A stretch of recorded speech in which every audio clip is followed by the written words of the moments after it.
Welcome back to BST, everybody. Thank you so much for joining me on yet another episode. Today, we will be going over day 2 of the NFL draft. Rounds 2 and 3 ended probably a little less than an hour ago. This is kind of a spot where we may not be looking at every pick like we did in the first round yesterday. That kind of in-depth stuff. Not as great players in this, not as interesting storylines, but there sure is some interesting storylines as we exit day 2 and into the final day of the draft. Still some players who should be picked by now. We'll get into that. I just wanted to start off with some of the picks that I liked here. At the start of the round, you saw a lot of running backs go. Both of the Ohio State guys, Judkins and Travion Henderson, went early. Judkins to the Browns and Henderson to the Patriots. I like both of those guys. Had great seasons for the Buckeyes. Then you have the Bears taking Luther Burden. So stacking up on offense early for the Bears. I don't mind it. Burden, great after the catch. Honestly, what's interesting is he is compared to DJ Moore, who is on the Bears. So two DJ Moores possibly in that wide receiver rotation for the Bears. We'll get to the kind of the QB situation later. Probably the most intriguing storyline coming out of the draft as at this moment. I liked the Cowboys pick, Donovan Ezeraku. I hope I'm pronouncing that right. I believe I am. This is a guy I wanted the Packers to get. Didn't quite fall to their spot, but a great edge rusher to pair along with Micah Parsons. Same with JT Tuimoloau. Sorry, hard names to pronounce here. Another edge guy. Another guy I wish the Packers could have gotten. Will Johnson, obviously we talked about the injury concerns yesterday, but he falls to the Cardinals. They'll gladly take him because if he doesn't have those injury concerns, he probably been a top 15 pick at least. Then you had Benjamin Morrison to the Bucks right before the Packers pick. This was a guy I also wanted the Packers to get. Again, the Packers probably should have traded up for one of these guys. They didn't. We'll quickly touch on the Packers' second rounder, Anthony Belton, tackle from NC State. I don't know how to feel about it. Kind of blindsided me, to be honest. Seems like a big dude who can move a little bit. So we'll see what the Packers can mold him into. But not very happy with that pick, if I'm going to be honest. But yeah, that's kind of those main picks in the second.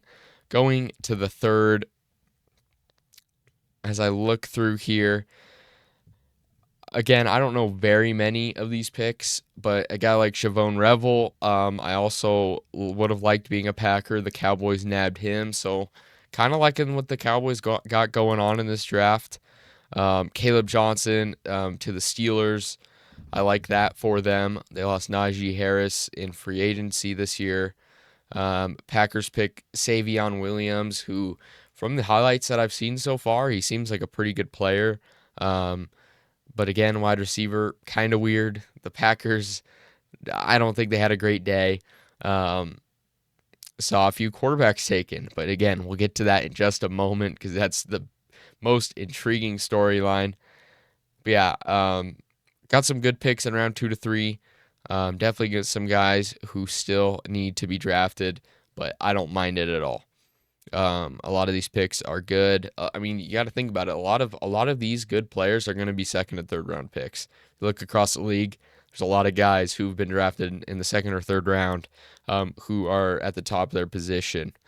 But yeah, let's just get to the main story here. Shedeur Sanders has still not been drafted going into day 3. Pretty remarkable. Obviously, first overall, you had Cam Ward. That was known. That was expected. But throughout the first round, there were spots you thought Shedeur Sanders' name would be called.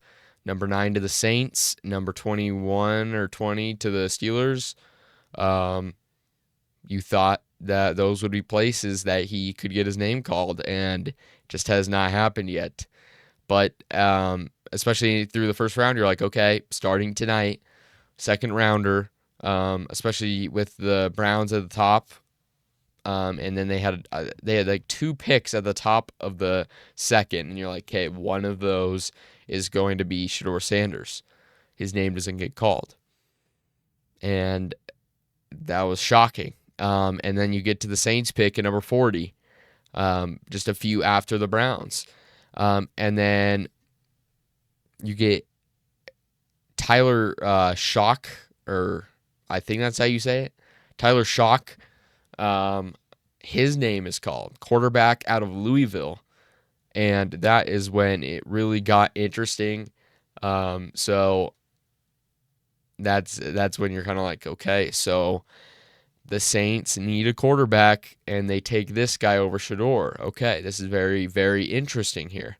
Obviously, a guy like Shock, I don't know much about him. He kind of had rose just a little bit in the past few weeks. Big arm, can move a little bit, big dude. I guess they're just trying to play on the upside. I mean, he's 6'5", so I think that's what the plan is here. But yeah, it seems like they're just trying to play on the upside and maybe be able to mold him into something. But I don't know. I think Shedeur is a better player than this guy. But hey, what do I know? But this was where it was kind of interesting to me. And then as we progressed through the round, nothing to finish out the second. He had still not gone. So you thought the third, man, that he has to go here. Especially the Browns picking with the 67th overall pick, third in the third round. I thought for sure, okay, this is where he's going to go. Doesn't go there. Gets passed. And then it gets pretty interesting. Let's see if I can find it here. I'm like losing my spot for some reason. Then the Seattle Seahawks at pick number 92 select Jalen Milroe, quarterback of Alabama. Fast dude, great athlete, pretty inaccurate. He's got a decent arm though. Can throw a deep ball pretty well. But now, I mean, you're getting to guys that are nowhere near as talent, or maybe not as talented, as polished as Shedeur Sanders. And then just one pick later, Dillon Gabriel goes to the Browns. Dillon Gabriel, not a massive arm, small build. I genuinely don't really understand the thought process behind this, but this is really where it's led to kind of the controversy behind Shedeur Sanders not being picked. This is no longer about his ability. If it was about his ability, he would have been drafted at the very least at the start of the second. This is about something else. And nobody knows what it is right now. But this is about the man, not the player. And you just gotta wonder. I mean, we've heard things about maybe the interviews went poorly. But man, I'm not exactly sure how badly they could have gone for this to just it's so bad right now. It really is. It's unbelievably bad. I cannot believe how he has fallen this far. I know Mel Kiper had him high, like his 5th overall player or something like that. And now he's not even going to be a day 2 draft pick, day 3. And another part of this is some people think he may not even be drafted, because now you get into a spot where any quarterback from here on out is going to be drafted to be a backup. And he expects to start. And that's just not going to be the case, probably, because now, I mean, who needed quarterbacks? The Browns. They drafted Gabriel over him. They chose Gabriel over him. So they're kind of off the table. Seahawks wanted a backup for Darnold. They already got theirs. The Saints, they wanted a starter slash backup. They seem like they already got their guy. I mean, the only other one is the Jets, but they seem heart set on starting Fields. So, I think you're looking at a spot for Shedeur Sanders that he's going to have to go back up somewhere. And that's just not a reality that he thought would be, that I thought would be, that anyone thought would be. Everybody thought going into this draft, if he's drafted, he's going to start and turn around a franchise probably. And that's just not the case anymore.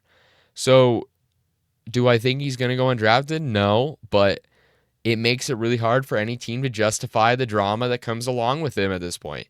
Because you draft him, obviously you're probably getting a steal for the player, but now you have this hidden pressure to start him because that was the expectation. And that's just not something that a lot of teams want to deal with. And I don't know how much Dion comes into play here. If that's the reason he's fallen so much is because teams don't want to deal with his dad. But I really don't think that's the case. And to my knowledge, I haven't heard of any character concerns of that much magnitude to fall this far.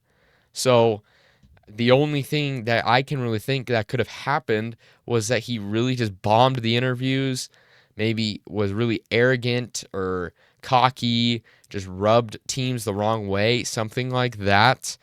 I don't know. It's a mystery at this point. And it's just one of the craziest draft slides of all time. And I mean, me going in, I was not the biggest fan of Shedeur Sanders, for sure. I was not. But I thought I wasn't the biggest fan of him going top 5 or top 10. I thought in the 20s was a much greater range for him. Probably about where the Giants took Jackson Dart, which I forgot to mention. That's where I thought Shedeur Sanders would be a good fit, probably to the Steelers right there. But for him to drop this far, and there's really no end in sight, if I'm being honest.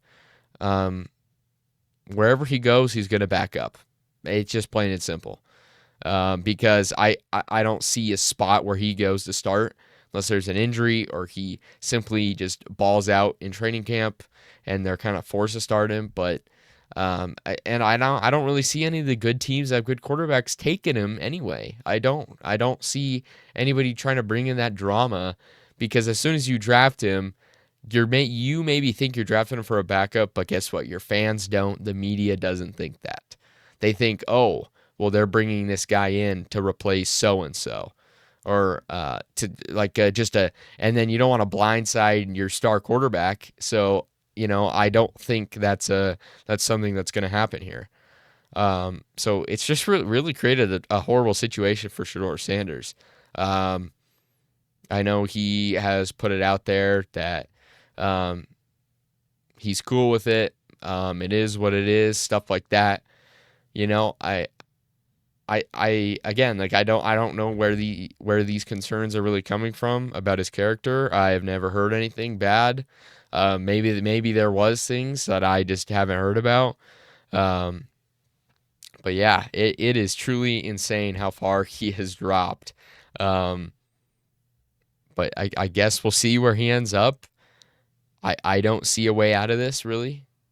If I'm being totally honest, I don't see where he could really go at this point that makes a ton of sense.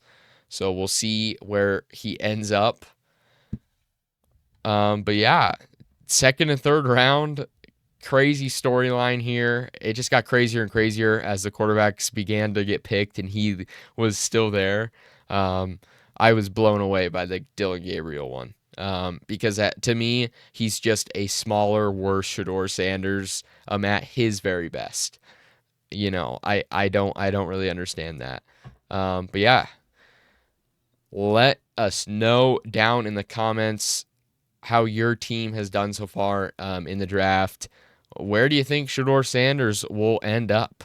It's a mystery at this point. Nobody knows where it will be.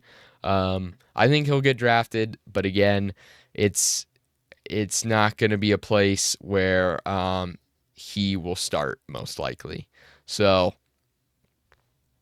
thank you so much for watching. Please like, subscribe, comment, all those things. It's greatly appreciated. And I will see you in the next one. Have a wonderful night. Goodbye.